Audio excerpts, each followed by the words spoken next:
नमस्कार दोस्तों, जय हिंद, वंदे मातरम। सभी भावी अध्यापक अध्यापिकाओं का, हर भाई बहन का, हर शिक्षक बंधु का वेलकम, अभिनंदन है दोस्तों आपके अपने परिवार पे, आपके अपने यूट्यूब चैनल पे, शिक्षा जगत के चैनल पे, जायसवाल कोचिंग सेंटर पर। दोस्तों मैं आपके साथ विजय जायसवाल यानी जायसवाल सर आज आपको बताने वाले हैं मैथ्स पेडागोजी के महत्वपूर्ण लाजवाब 15 प्रश्न। दोस्तों ये क्लास लगातार चल रही है और ये क्लास का जो मेन थीम है, टारगेट है, वह सिलेक्शन है। सिलेक्शन सर्वोपरि है, पहला स्थान यहाँ पर सिलेक्शन होता है।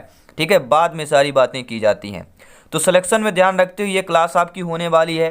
सभी क्लासेज जो है आपको पता है, आपके सिलेबस आपके एग्जाम पैटर्न पर हो रही है और ये क्लास नंबर 7 है दोस्तों। और इसके पिछली क्लासेज अगर आप लोगों ने अभी तक भी नहीं देखा है तो इस वीडियो को देखने के बाद आपको आई बटन पर लिंक आएगा, आप लोग प्लेलिस्ट में जाकर उस वीडियो को देख सकते हैं।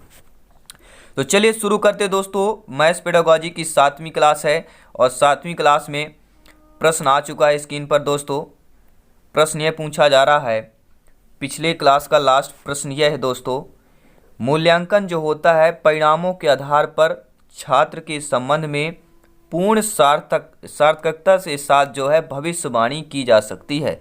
इस कथन से आप पूर्णतः सहमत हैं, आंशिक रूप से सहमत है या सहमत नहीं है या कुछ कह नहीं सकते। तो दोस्तों मूल्यांकन परिणामों के आधार पर जो है छात्र के संबंध में पूर्ण सार्थकता के साथ जो है भविष्यवाणी की जाती है। इसमें आप शिक्षक शिक्षिका होने के नाते पूर्णतः सहमत होंगे, यानी पहला ऑप्शन आप लोगों का सही हो जाएगा। आइए देख लेते हैं 15 प्रश्नों की कड़ी में। पहला प्रश्न स्क्रीन पर आ चुका है। एक अध्यापक अपनी कक्षा में छात्रों को त्रिभुज की रचना संबंधी प्रश्न हल करवाता है। ठीक है, ये त्रिभुज हो गया, इसकी रचना संबंधी जो है आप अध्यापक अध्यापिका शिक्षक अपने बच्चों को कक्षा में त्रिभुज की रचना संबंधी एक प्रश्न हल करवा रहे हैं। वह कक्षा में किस क्षेत्र से संबंधित शिक्षण कर रहा है? मापन संबंधी, मूल्यांकन संबंधी, अधिगम संबंधी या सांख्य विधि संबंधी? तो सही एवं सटीक आंसर जान लेते हैं दोस्तों। अगर आप शिक्षक हैं, शिक्षिका हैं, मैथ्स के गणित के अध्यापक अध्यापिका हैं, अगर अपने बच्चे को त्रिभुज संबंधी कोई रचना का प्रश्न हल करवाते हैं तो वह किससे संबंधित होगा? तो रचना करना, यानी सभी लोग जानते हैं मापन संबंधी होना चाहिए। भैया रचना करेंगे यानी हम मापेंगे कि ये वाला त्रिभुज, मान लीजिए ABC त्रिभुज है, ठीक, हम नापेंगे कि AC भुजा कितनी है, ठीक है, ABC आपका कोण कितना है, ACB कोण कितना का है। तो ये सारी चीजें हम मापेंगे, यानी कि मापन संबंधी यह आपका शिक्षण हो जाएगा। अगला प्रश्न देख लेते हैं क्या दिया गया दोस्तों। यदि किसी छात्र की उत्तर पुस्तिका का मूल्यांकन 2 शिक्षक के द्वारा करवाने पर अलग अलग प्राप्तांक आते हैं तो परीक्षा में कमी क्या थी?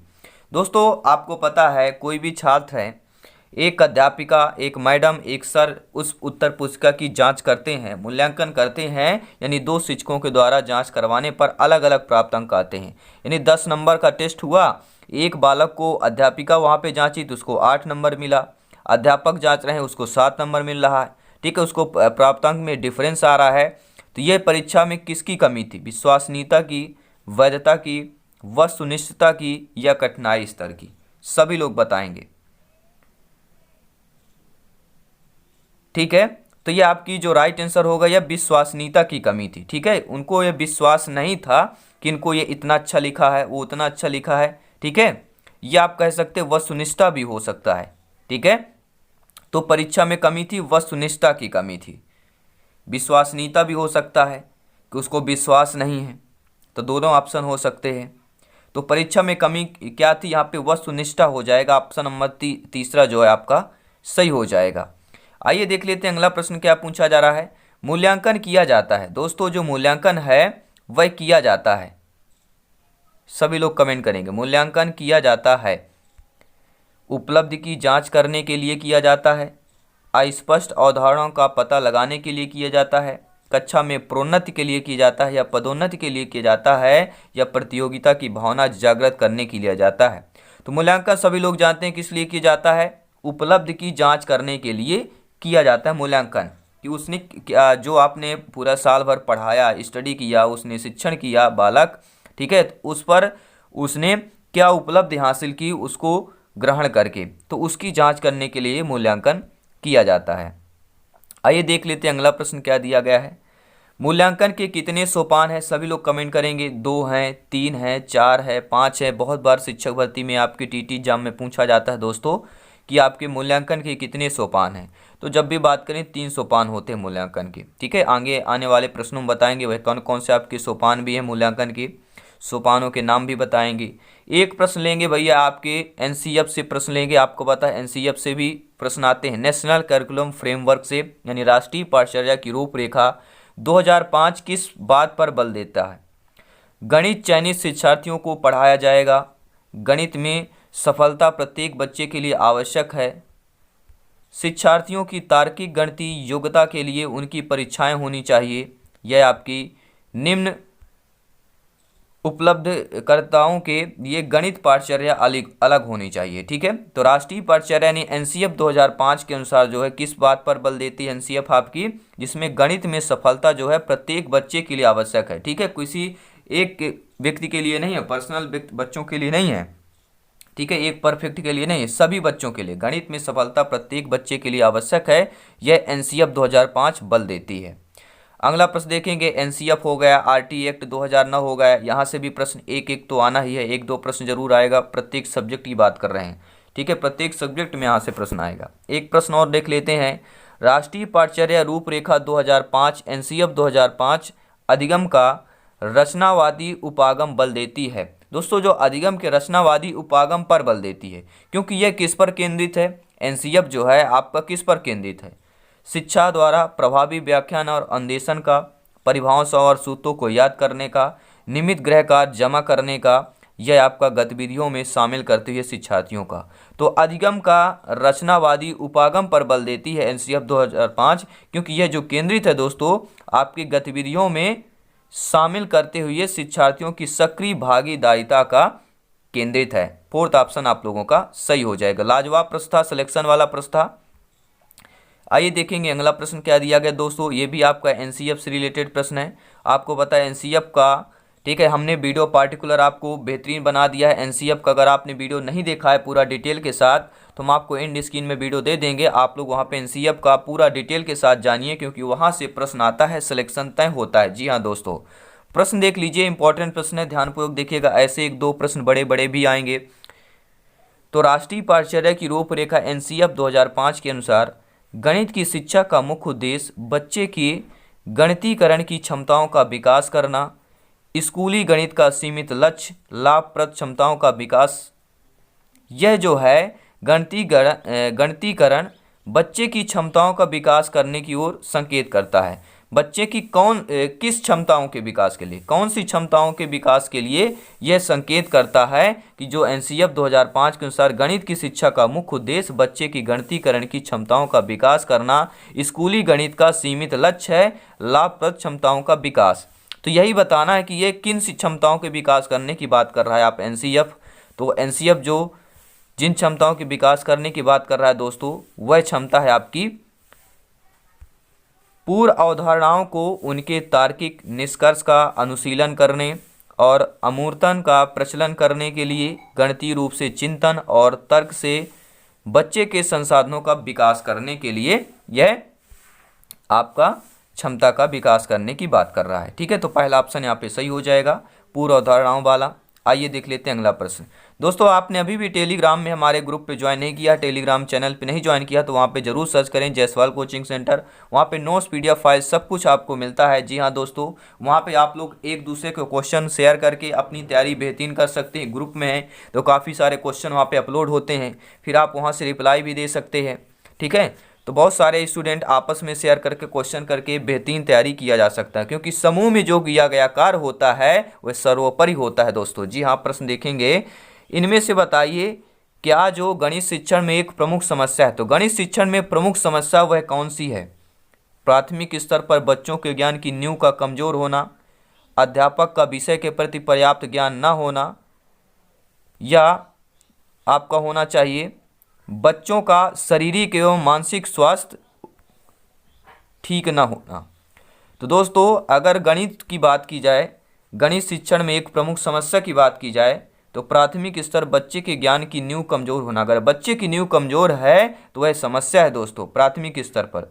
और अध्यापक का विषय के प्रति अगर ज्ञान पर्याप्त नहीं है तो वो भी गणित शिक्षण में बच्चों के लिए एक प्रमुख समस्या है। और बच्चों का शारीरिक एवं मानसिक स्वास्थ्य सही नहीं है तो वो भी एक प्रमुख समस्या है। यानी उपरोक्त सभी ये समस्याएं हैं, तो फोर्थ ऑप्शन आप लोगों का सही हो जाएगा। आइए देख लेते हैं अगला प्रश्न क्या दिया गया है। गणित शिक्षण में गणित शिक्षक की मुख्य भूमिका होती है, निर्देशक के रूप में, दार्शनिक के रूप में, मित्र के रूप में, या ये सभी होंगे। तो गणित शिक्षण में दोस्तों गणित शिक्षक की जो मुख्य भूमिका होती है वह निर्देशक के रूप में भी होती है, दार्शनिक के रूप में भी होती है और आपके मित्र के रूप में भी होती है। तो आपका उपरोक्त सभी हो जाएगा, यानी फोर्थ ऑप्शन हो जाएगा। आइए देख लेते हैं अगला प्रश्न क्या पूछा जा रहा है। अभी तक हमने 100 प्रश्न कंप्लीट कर लिए हैं आपके मैथ्स पेडागोजी में। प्लेलिस्ट जरूर देखें, प्लेलिस्ट में आपको मिल जाएगा वर्ग 3 पर्यावरण, वर्ग 3 पेडागोजी, वर्ग 3 हिंदी, वर्ग 3 बाल विकास, सब कुछ आपको मिलेगा। जी हाँ, प्रश्न देख लेते हैं। गणित शिक्षण में बच्चों की रुचि का विकास, गणित शिक्षण में बच्चों की रुचि का जो है विषय के प्रति अभाव एक प्रमुख समस्या है। सभी लोग जानते हैं दोस्तों, गणित शिक्षण की जब भी बात करें, गणित सब्जेक्ट की जब भी बात करते हैं तो इन बच्चों की रुचि है, बच्चों की रुचि का जो है गणित विषय प्रति अभाव एक प्रमुख समस्या है। बच्चे इसमें रुचि कम लेते हैं। ठीक है, गणित विषय की बात करें तो इस विषय में छात्रों की रुचि पैदा करने के लिए आप इनमें से क्या प्रभावी तरीका अपनाएंगे। दोस्तों लाजवाब प्रश्न है। अगर बच्चे गणित विषय के प्रति अभाव प्रकट कर रहे हैं, यह प्रमुख समस्या है, तो इस समस्या के प्रति यानी छात्रों में रुचि पैदा करने के लिए आप भावी अध्यापक अध्यापिकाएं हैं, शिक्षक शिक्षिकाएं हैं, सभी लोग बताइए कि एक प्रभावी तरीका कौन सा अपनाएंगे। आपकी नियुक्ति हो चुकी है, आप लोग विद्यालय पे हैं और आपको यह प्रभावी तरीका अपनाना है कि कमज़ोर छात्रों के लिए अतिरिक्त कक्षाओं की व्यवस्था करेंगे, समय विभाग चक्र में गणित विषय को अधिकांश कालांश देंगे, विद्यालय में अधिक पुस्तकें खरीदेंगे, खेल विषय शिक्षण करवाएंगे। तो किस विषय होगा? अगर बच्चे रुचि नहीं ले रहे हैं आपके गणित विषय में तो आप अध्यापक अध्यापिका होने के नाते जो आप उनके रुचि करने के लिए क्या करेंगे, तो उन्हें क्या करेंगे दोस्तों, खेल विधि से शिक्षण करवाएंगे। क्योंकि खेल खेल में खेला गया जो खेल होता है, जो शिक्षण होता है वो प्रभावी होता है। प्राथमिक स्तर की बात करेंगे। अगला प्रश्न देख लेते हैं दोस्तों क्या दिया है, लाजवाब प्रश्न है। गणित शिक्षण की समस्याओं को दूर करने के लिए निम्न में से क्या आवश्यक है। दोस्तों कोई भी गणित शिक्षण है, मैथ्स पेडागोजी है, उन समस्याओं को दूर करने के लिए क्या आवश्यक होगा। शिक्षक का व्यवहार उचित हो, व्यक्तिगत भेदों को कक्षा में अपनाया जाए, सभी विषयों के अभ्यास कार्य एक ही शिक्षण विषय से किया जाए, यह आपका उपरोक्त सभी। तो गणित शिक्षण की समस्याओं को दूर करने के लिए जो आवश्यक है वह यही है कि शिक्षक का व्यवहार उचित हो। अगर शिक्षक का व्यवहार उचित है तो गणित शिक्षण कौन कराएगा भैया, शिक्षक ही तो कराते हैं, अध्यापक अध्यापिका ही तो कराते हैं। तो मैथ्स पेडागोजी यानी गणित शिक्षण जो होता है, समस्या दूर करना है तो शिक्षक का व्यवहार उचित होना चाहिए। जी हाँ दोस्तों, शिक्षक का व्यवहार एक मित्रवत होना चाहिए बच्चों के प्रति। अगला प्रश्न देख लेते हैं क्या दिया गया है। उम्मीद यही है कि वीडियो को लाइक शेयर करते रहेंगे दोस्तों, हमेशा हंसते रहिए, मुस्कुराते रहिए। अगला प्रश्न देख लेते हैं क्या दिया गया है। प्रश्न ये दोस्तों, बच्चे वातावरण में सहज रूप से सब कुछ सीख लेते हैं। बच्चे जो होते हैं, सही बात है, अपने वातावरण में जो है सहज रूप से सब कुछ सीख लेते हैं। यदि शिक्षक का व्यवहार बच्चों के प्रति अनुकूल हो तो उपरोक्त कथन दर्शाता है। शिक्षक का व्यवहार बच्चों के लिए अनुकूल हो यानी शिक्षक का व्यवहार बच्चों पे भा रहा है, ठीक है, उनका संबंध बेहतरीन है, लाजवाब है, तो शिक्षक के व्यवहार को महत्व को दर्शाता है, वातावरण की शुद्ध वायु को दर्शाता है, बच्चों की चतुराई को दर्शाता है दोस्तों, यह आपके शिक्षण की विशेषता को दर्शाता है। तो बच्चे के वातावरण में सहज रूप से सब कुछ सीख लेते हैं। यदि शिक्षक का व्यवहार बच्चों के प्रति अनुकूल है तो यह दर्शाता है कि शिक्षक के व्यवहार के महत्व को दर्शाता है। तो पहला ऑप्शन सही हो जाएगा। आइए देख लेते हैं अगला प्रश्न क्या दिया गया है। उम्मीद है आप लोगों ने अभी तक वीडियो को जरूर लाइक शेयर कर दिया होगा। सपोर्ट करते रहिए आपके अपने परिवार को, ठीक है, अपने जायसवाल सर को सपोर्ट कर रहे हैं, लाइक शेयर करते रहेंगे और एक छोटा सा प्यारा सा कमेंट बॉक्स में फीडबैक जरूर दिया करें। प्रश्न दोस्तों, आधुनिक शिक्षण विधियों का प्रयोग ना किया जाना निम्न में से किसकी एक समस्या है। जो आप लोग देख रहे हैं आधुनिक शिक्षण जो विधियां आई हैं उनको प्रयोग नहीं किया जाता या उनको शिक्षण आपके पाठ्य पुस्तक में या विद्यालय में प्रयोग नहीं किया जाता, तो यह एक समस्या है। किसकी समस्या है? पाठ्य पुस्तक की समस्या है, शिक्षण की समस्या है, विद्यालय की समस्या है, अभिभावक की समस्या है, शिक्षक की समस्या है, ये ऑप्शन आ सकते हैं, ठीक है। तो ये किसकी समस्या होगी जिसमें आधुनिक शिक्षण विधियों का प्रयोग नहीं किया जाता है? तो ये आपके शिक्षण की समस्या है। किसकी समस्या है?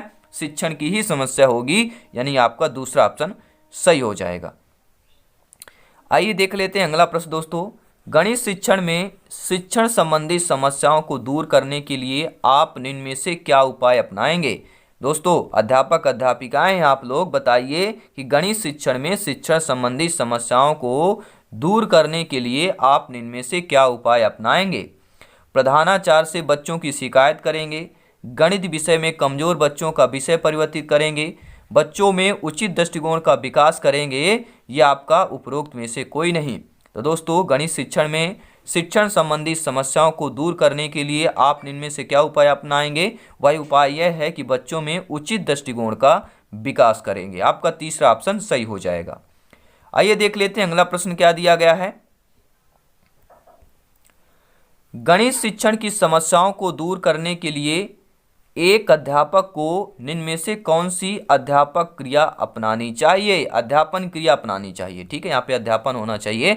देखिए दोस्तों लाजवाब प्रश्न है, सभी प्रश्न अपने आप में सिलेक्शन वाले हैं, सिलेक्टेड प्रश्न हैं, सभी आपके सिलेबस के आधार पर हैं और इन्हीं में से प्रश्न आना है।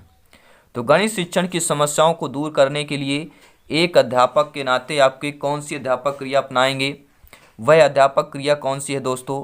देखिए वह अध्यापक क्रिया समस्या प्रस्तुत करना भी है, छात्र क्रिया को सही दिशा देना भी है और छात्रों का मूल्यांकन करना भी है। यानी ये उपर्युक्त सभी ये तीनों जो हैं गणित शिक्षण की समस्याओं को दूर करने के लिए एक अध्यापन क्रिया, ये तीनों क्रियाएं हैं। समस्या प्रस्तुत करना, सब समस्या प्रस्तुत करेंगे तभी उसका सॉल्यूशन देखेंगे, हल देखेंगे। छात्र क्रिया को सही दिशा देना, जो छात्र क्रिया करते हैं उनको सही दिशा देंगे तो बहुत ही अच्छी बात होगी गणित शिक्षण में। और छात्रों का मूल्यांकन करना, छात्रों का मूल्यांकन करेंगे तो उसमें कमियां पता चलेगी और उन कमियों को आपको ठीक है क्या करेंगे, उसका उपादान सोचेंगे। ठीक है, तो ये सभी आपके रहेंगे, क्रिया अपनानी चाहिए। दोस्तों ये क्लास आप लोगों को कैसी लगी? 15 बेहतरीन लाजवाब प्रश्न थे इस आपकी क्लास पर। दोस्तों ऐसे ही डेली क्लासेज होंगी, हर सब्जेक्ट की क्लास होगी क्योंकि सिलेक्शन सर्वोपरि है। दोस्तों मैं हमेशा कहता हूँ कि वक्त बनाने वाले को जरा सा वक्त देकर देखो, वो आपका वक्त बदल देगा। सारी दुनिया आपके सामने झुके ऐसी दुआ कभी मत मांगना दोस्तों, लेकिन दुनिया की कोई ताकत आपको झुका ना सके ये दुआ जरूर मांगना। जय हिंद दोस्तों, वंदे मातरम।